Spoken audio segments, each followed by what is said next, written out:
Dean Panis for Top MMA News with one of our regular posters, Mike Davis. Mike, see you on the board all the time. You got a chance to fight here tonight for Aggression MMA in Edmonton.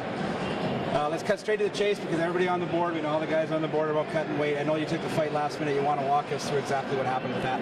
Okay, I was in camp for the last 2 weeks, and anyone who works in camp on the oil field, because I'm a water driller, knows that you eat like kings. I'm talking steaks and pizza, pastas, and I took the fight on 2 days' notice. And I bloated up heavier than I ever been. I reached like 157, 158, and they wanted me to fight at 135, but I knew it wasn't happening. Tried 145, Nat wouldn't accept, and he settled for 140 for his own pay raise, because God knows. And I just couldn't make it because it was 2 days, and I found out the day before the weight cut, and usually you dump your body full of water, and I was already dehydrated going into that. I mean, I had a beer the day when I accepted it. Then I ran to class, started working. I have a very bad bummed out knee right now, and I couldn't run on the treadmill. And tried to stick it out in the sauna, lost 14 pounds, and couldn't get the last pound and a half down. So. Well, that sounds like a guy that definitely put the effort in it to me, and that's, you know, sometimes things happen, and taking the fight on last minute notice like that, definitely it helps out the promotion. Might not have been the best things for you. However, it did work out well. Nap came out, you know, you got a Muay Thai clinch right away. He pulled guard instantly. You were able to gain side control and just pound from there.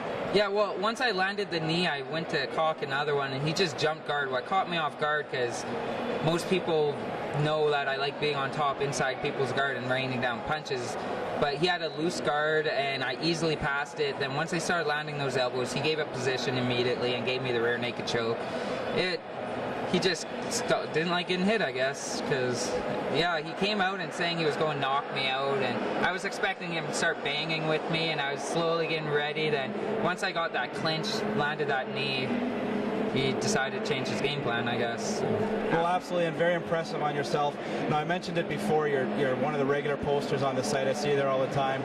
I'm going to ask you for your opinion right now. I know it's coming out of nowhere, but the semi-main and the main event tonight, Mekhi Baramo and Kurt Southern, very, very tough fight. I'll be the first one to admit it. Let's get your opinions on that fight.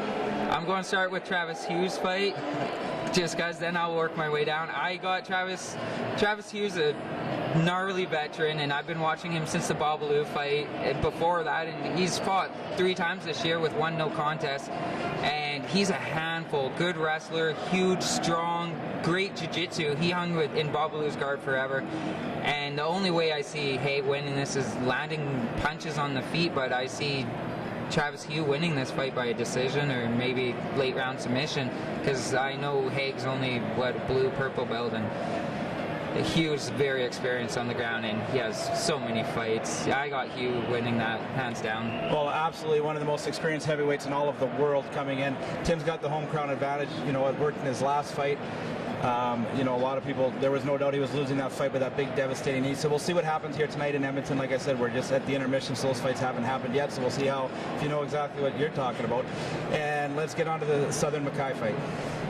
I'm 50-50 on this, because Sutherland's not going to stand with Mekhi. Mekhi knows that, so I'm not sure how defensive Mekhi's going to be standing, but he's improving chalkfuls. I saw it in the Espinoza fight, who's my good friend, who cornered me tonight, and I know how good Mekhi's footwork is, and he could cut angles very well. And in a ring like this, it's going to become very hard for Sutherland to get a takedown, what he has to do. And Mekhi looks physically more imposing than Sutherland.